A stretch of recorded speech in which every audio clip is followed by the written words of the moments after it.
Hey everyone, it's Nick Marzinski at TrappingLight.com. In my last video I talked about the overlay blend mode in Photoshop and Photoshop Elements and how it can be used with the 50% gray layer to do some non-destructive dodging and burning on an image. In this video I want to take it a step further with this overlay blend mode to discuss how, in addition to adding contrast to an image through dodging and burning, it can also be used to texturize an image. So let's get started. In Photoshop here I've got a few images open. This first one here is simply a photograph. It's a shot of some posts that I took at Horicon Marsh, which is about 2 hours away from where I live. I took it last summer, and it's an okay image as it is, I suppose. It's got some nice depth of field stuff going on here. But let's explore what we can do with it using textures. And the other two images that I have open are both texture images. The first image here is a shot of some concrete that had some stuff that was rusting, and the rust was kind of dripping down. And the second shot here is a shot of some metal that you can see is starting to rust. And here's really the thing about textures, is that textures are everywhere. You can find them wherever you look, and there's a bunch of sites on the internet that have textures available for purchase. You can buy all sorts of textures like parchment textures and all that sort of stuff. But unless you're looking for a really complicated texture that would be difficult to reproduce yourself, it's just as easy, really, to take your camera out and just go outside or go around your house even, or your apartment, and shoot some textures of your own. And periodically, particularly once the weather gets warmer, because right now in February in Wisconsin it's really pretty cold. But once it gets warmer out, a lot of times I like to go on texture runs where I take my camera out during my lunch break, during the weekend, whatever, and I specifically go out looking for things that might be good to use as a texture, as an image, for things like peeling paint on a building, or cracked concrete, or just really knotted wood.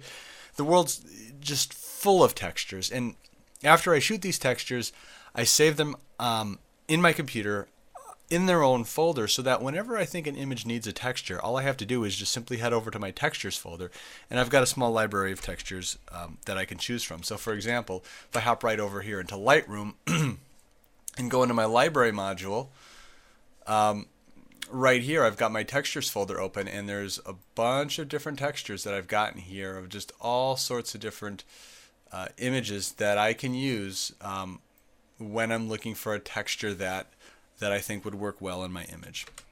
So let's hop back over to Photoshop.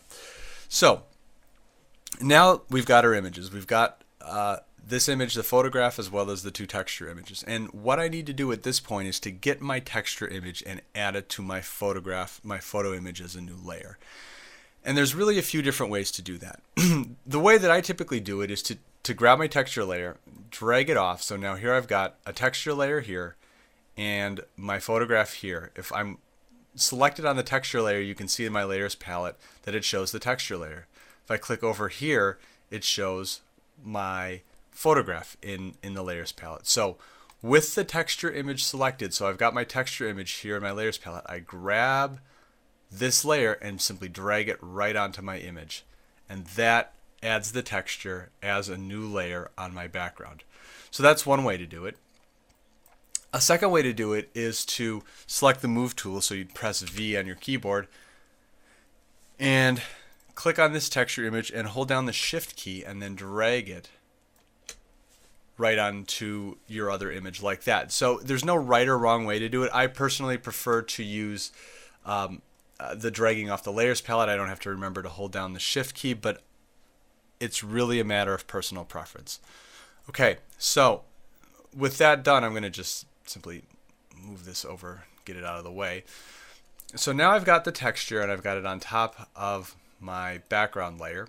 And what I want to do right now, the first thing that I do is I position the texture. So I just kind of move it around, check where the edges are, and see if there's something that I particularly want to accentuate with this texture. In this case, I really like the way that there's a lot of this brown rust color and the detail that's going on here. So that's really what I want to emphasize. And so I'm going to move it so that I make sure that that stays on the image. And even though it's creeping off on the side, I can always enlarge the texture just to make sure that it fits exactly where I want it to. And then I just approve the change by clicking on this checkbox up here. Now usually when you make an image bigger, it's not a terribly great thing to do, because then you can start getting some image defects and pixelation and all sorts of stuff like that. But with the texture, it really doesn't matter, because we're not grabbing the image data, but we're not really using it in the way that you conventionally think we would. We're just simply laying it on top of our image. And so if you have to enlarge it a bit to make it fit, there's really no harm in that. So once I've got my texture saved the way that I want it to, all I have to do to start off is to click on the blend mode and start off with overlay. And this is not too bad, but if I think that it looks a little bit strong, and in this case I do think that it's looking a bit strong. So if it looks a little strong, there's actually two things that I can do. The first is to simply reduce the opacity of the texture layer. So I can just turn it down, and that's going to make the texture not as prominent, not as vivid as it is when the opacity is set all the way up. Otherwise, another way to drop the intensity of a texture is to simply change the blend mode from overlay to soft light, which is basically a weaker version of overlay. So this is overlay, and this is soft light. There's also hard light, which is actually kind of a much more harder version of overlay, I guess you could say. And in this case, it really doesn't work well with that texture. But I think that soft light here is pretty good. And just because I'm suggesting these three blend modes doesn't mean that those are the only ones that you can choose from. You can feel free to experiment with any of the rest of the blend modes in here to see what it's doing to your texture. In fact, Adobe has made it really easy to cycle through blend modes by using a keyboard shortcut, and here's how. You select the layer whose blend mode you want to change, and then you hold down the Shift key and press the plus or minus buttons to cycle through the blend mode. So you can see I'm just hitting the plus button right now, and it's just cycling through all of the various blend modes that I've got available. So when I find one that I like, or that works well, then I can just stop there and play with the opacity, play with some of the other things to get it to where I want it. In this case, I think soft light works pretty well, and then all I'm going to do here is just drop the opacity a little bit, just to tone the effect down just a little bit. But I think that it's kind of interesting. It's giving a bit of a new dimension to the posts here, and it's really giving them a very interesting texture and a little bit of color that they didn't have before. Now that that's done, I'm going to go over to my other texture right here, and I'm going to do the same thing. I'm actually going to drag this on to my image. There's the other one. I'm going to just grab this one and drag it on. And then I can get rid of this. Now, the thing you're going to notice here is that my image is in a portrait orientation, but my texture is a landscape orientation. So what I'm going to have to do, the first thing I'm going to have to do here is I'm going to actually have to flip it. So I just go over one of these side nodes until my cursor turns into a kind of a bit of an elbow, and then I just turn it around, and I can hold down the Shift key to lock it to I think 12-degree angles, 15-degree angles, so it gets to that perfect 90 degrees. Bring it in. And I kind of like using this this top bit of rust and this side bit of rust is a little bit of a frame, so I'm going to try and get those and get it just so that I can kind of frame, use the texture as a little bit of a frame. So with that, start off an overlay, which is a little bit strong. I'm going to hold down the Shift key and use the plus or minus. Make sure that that's selected. Okay.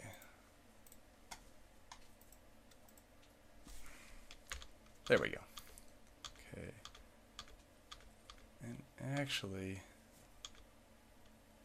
that divide here, that looks kind of interesting. That gives me sort of a real grungy effect, a real grungy sort of look, like the film, like this was taken on a piece of film that was all scratched up.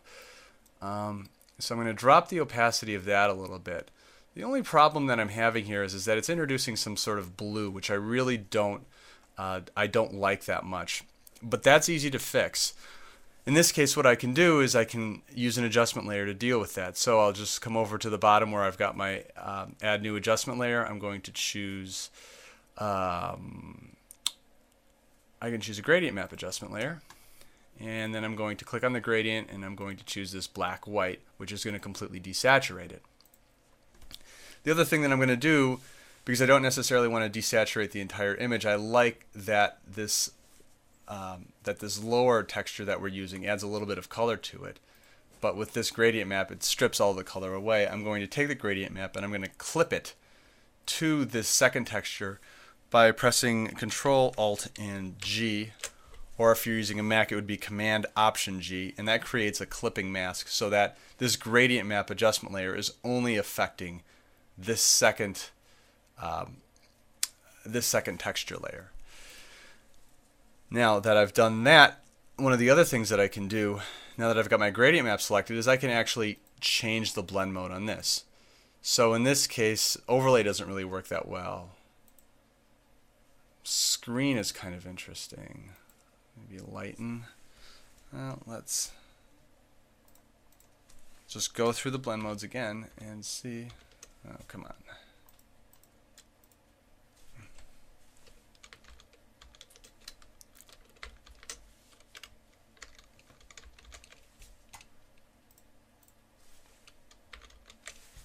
For some reason that shortcut doesn't want to work right now.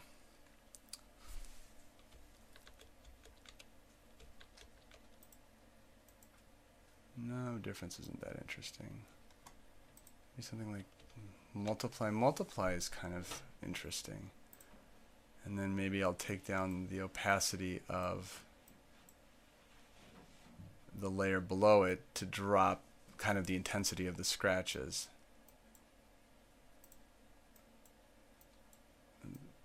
There, and we'll introduce maybe just a little bit of blue.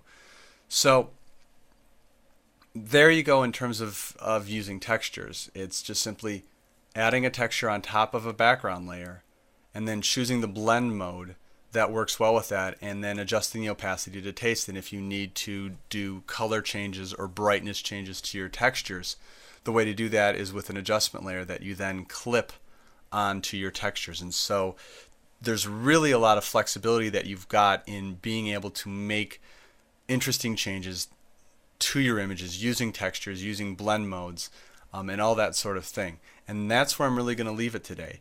In the next tutorial, I'm going to continue talking about blend modes, and in particular the overlay blend mode. And in this case, I'm going to be showing how you can actually use it to sharpen your images. These blend modes are very versatile tools, and they can create some really striking effects, which is why I've been spending so many of these videos talking about them, because they're wonderful tools to be able to use. But until next time, I'm Nick Marzinski with TrappingLight.com. Thanks for watching.